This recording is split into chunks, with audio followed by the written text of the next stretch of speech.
Hello दोस्तों, welcome to my YouTube channel आध्यात्म और विज्ञान। आज एक नए विषय को लेकर के बात करेंगे। बात ट्विन फ्लेम जर्नी की ही है, लेकिन विषय ये है कि बहुत से जो यात्री हैं इस यात्रा के, वो स्टक क्यों फील कर रहे हैं, वो बाहर क्यों नहीं निकल पा रहे हैं। देखिए, ये बात मैं ज़रूर मानती हूँ कि किसी को एकदम से भुला देना, ऐसा भुला देना कि मतलब हम अपनी यात्रा पर निकल गए हैं और अगले को हम पीछे छोड़ गए हैं, इतना आसान नहीं होता है। क्योंकि जिसका स्थान हृदय के सबसे बेहतरीन जगह पे होता है, उसे भूल जाना इतना आसान नहीं होता है। लेकिन जब इस यात्रा को हम स्वीकार कर चुके हैं, तब हम ये प्रयास ज़रूर करते हैं कि हमें उस चीज़ से ऊपर उठना होगा, जिसके लिए हम धीरे धीरे प्रयास भी करते हैं। इसीलिए उन यात्राओं में, उस यात्रा के दौरान हम सेल्फ हीलिंग पर काम करना शुरू करते हैं, और जो धीरे धीरे असर दिखाती है, जैसे दवा धीरे धीरे असर दिखाती है, ऐसे ही वो भी दिखाती है। लेकिन कोई ऐसा पल ज़रूर आता है कि जहाँ पर हम स्टक हो जाते हैं, हम रुक जाते हैं, अटक जाते हैं। हमें ये समझ नहीं आता है कि आखिर ऐसा क्यों हो रहा है। हम प्रयास कर रहे हैं, लेकिन हम बार बार पीछे क्यों फिसल रहे हैं। पहली बात तो ये है, पीछे फिसलने के पीछे कारण ये है कि ईश्वर इस यात्रा में हमारी बार बार परीक्षा लेता है।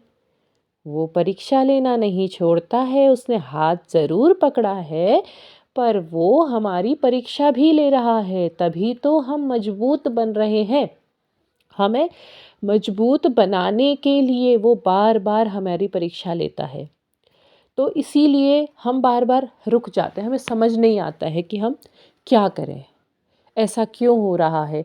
हमने अपने ऊपर इतना काम किया, फिर अचानक से वो पर्सन हमारे सामने आ गया और हम फिर वहीं थम गए, फिर वहीं रुक गए। या कोई ऐसी मजबूरी आ गई, किसी वजह से हमने कॉल टेक्स्ट करने की कोशिश करी, वहाँ से रिप्लाई में इग्नोर आया, हम फिर रुक गए। आखिर क्यों? फिर वहीं उसी जगह पर हम फिर रुक गए कि आखिर ऐसा क्यों हुआ। तो और भी बहुत सारी बातें होती हैं। या फिर हम यात्रा में हम आगे बढ़ रहे हैं, हमने काफ़ी हद तक हीलिंग कर ली, हम अब सोच रहे हैं कि अब क्या। तो ये जो स्टकिंग होती है, ये कहीं ना कहीं हमारी परीक्षा के तौर पे आती है। अब इसमें क्या होता है कि हम चीज़ों को लेट गो नहीं कर पाते हैं। क्योंकि देखिए, बचपन से हमने एक सामान्य सा जीवन जिया हुआ है, जैसे सब जीते हैं। अचानक से कहीं से आकर के हमें कोई ईश्वर की दैवी कृपा से हमें पता चल रहा है कि हम इस यात्रा में हैं, और हम उस पे चल तो पड़ते हैं, पर लेकिन जो हमने जीवन जिया है वो सामान्य जीवन जिया है जैसा, और आगे भी सामान्य ही जिएंगे। कोई विशेष ऐसी उपलब्ध वो नहीं होगी, हमारे चारों ओर कोई ऐसी विशेष परिस्थितियाँ नहीं बनेंगी। हम जीवन सामान्य ही जिएंगे, जो भी काम होगा हमारे अंतःकरण का होगा। तो हमारी आदत ही नहीं बनी कि हम चीज़ों को लेट गो कर सकें। लेट गो से मतलब ये नहीं है कि हम उसे छोड़ दें, हम उसे भुला दें। भुलाया नहीं जाता है। हम परिस्थितियों को जैसी हैं वैसा नहीं छोड़ पाते हैं। कहने का मतलब ये है कि हमारा ट्विन हमको छोड़ करके चला गया है, अपनी जीवन में वो आगे बढ़ गया है, और हम वहीं पर रुके हुए हैं। हम उसी मोड़ पर खड़े हैं जहाँ पर वो हमको छोड़ के गया था। तो हम चीज़ों को एक्सेप्ट नहीं कर पा रहे हैं कि ठीक है, परिस्थिति है, चला गया है। हाँ ठीक है, वो अपने जीवन में खुश है, अच्छी बात है। कहीं ना कहीं जब हम प्रेम कर रहे हैं किसी से, तो हम यही तो चाहते हैं कि वो प्रसन्न रहे, वो खुश रहे, वो अपनी लाइफ में तरक्की करे, उसे खुशियाँ मिले। अब हमारे ही साथ मिले, ये तो फिर हमारा स्वार्थ है। हम चाहते हैं कि उसे खुशियाँ भी मिलें और खुशियाँ भी हम ही दें। ऐसा क्यों भाई? वो खुशियाँ उस वहाँ से प्राप्त करे जहाँ से उसे तलाश है, जहाँ से वो ढूंढ रहा है। तो हम चीज़ों को लेट गो नहीं कर पाते हैं, या हमारे जीवन में ऐसी परिस्थिति आ गई है कि यहाँ से हमारा सफ़र अकेला है, तो हम उस अकेले सफ़र को स्वीकार तो कर रहे हैं, लेकिन उसको अपने अंतःकरण से ही नहीं मान रहे, बाहर से मान रहे, मतलब दिमाग मान रहा है, मन नहीं मान रहा है। इस तरीके की परिस्थिति हो गई है। हम उसको स्वीकार कर रहे हैं, कितना कर रहे हैं, हम लेट गो नहीं कर पा रहे। हम ये नहीं कह रहे कि छोड़ो, जाने दो या हो गया। जाने दो से मतलब ये है कि हाँ, जो जैसा है, जैसी स्थिति आ गई है, ईश्वर ने जैसी स्थिति हमें प्रदान करी है, हम उसे स्वीकार करें। एक और हम ईश्वर को पूर्ण समर्पण कर रहे हैं, एक और हम कह रहे हैं कि हाँ, हे ईश्वर, आपने इस यात्रा में भेजा है, तो आप जैसी भी परिस्थितियाँ देंगे, आप जैसा भी जीवन हमें देंगे, या आपके अनुसार जैसा ये रिश्ता होगा, हमें स्वीकार है। एक और हम ये कह रहे हैं। दूसरी ओर हम उसे देखते ही या उसका विचार आते ही सब कुछ भूल जा रहे हैं, हम फिर स्टक हो जा रहे हैं। अब तक की जितनी यात्रा हमने करी थी, वो कहीं ना कहीं क्या हो गया, वापस शून्य की ओर आने लग गई है। तो इसके लिए यही प्रयास है कि चीज़ों को हम लेट गो करें, हम उस परिस्थिति को वैसा ही स्वीकार करें। कभी भी हमारे मन में स्टकिंग की सिचुएशन आती है, कहीं पर भी हम अटक जाते हैं, हम तकलीफ़ महसूस करते हैं, तो हमने प्रयास करना है, हमने क्या करना है, हमने ईश्वर को याद करना है।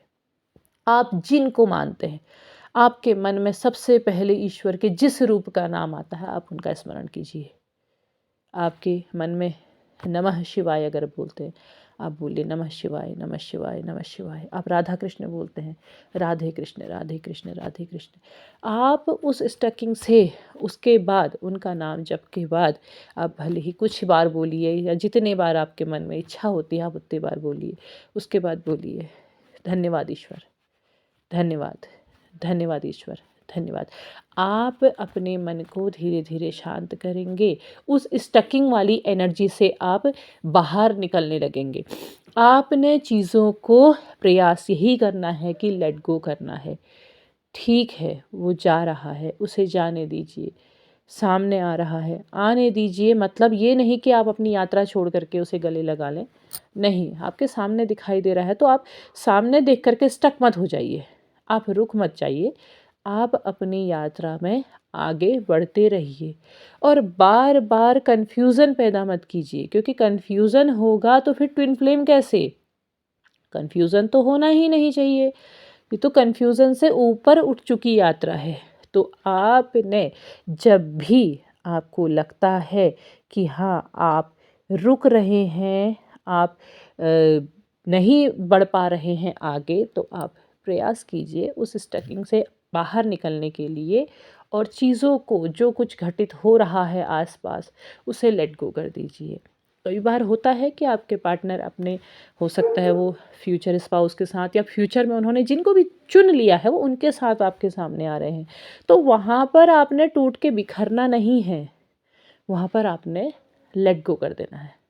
हाँ ठीक है, हाँ ठीक है, उनके जीवन में अगर ऐसी परिस्थिति की उन्होंने अपने जीवन में इन चरणों को पार करना है तो वो करेंगे ही, क्योंकि ईश्वर ने उनके जीवन में भी तो कुछ ना कुछ लिखा होगा। जिस लेखे जोखे को उसे भी पूरा करके आना होगा, तो वो उन परिस्थितियों को आपने स्वीकार करना है कि हाँ, ऐसा होना है तो ऐसा होगा। उनके जीवन को हम नहीं बदल सकते, हम विधाता नहीं हैं। इस जर्नी में आने के बाद हम विधाता नहीं बन जाते हैं, हम रहते सामान्य मनुष्य ही हैं, बस हम अपने ऊपर काम करने लगते हैं। तो उम्मीद है आपको मेरी बात समझ आई होगी। यदि समझ आई है तो प्लीज़ लाइक करें, शेयर करें और चैनल को सब्सक्राइब करना ना भूलें, और साथ ही अपने विचार मेरे साथ साझा करते रहें, ताकि उनसे, आपके प्रश्नों से उनके उत्तर ढूंढ करके जो भी मुझे मिलेगा, जो मेरी अंतरात्मा मुझे उनके उत्तर प्रदान करती है, वो मैं आपके साथ साझा कर सकूं, आपसे बात कर सकूं। तब तक के लिए धन्यवाद।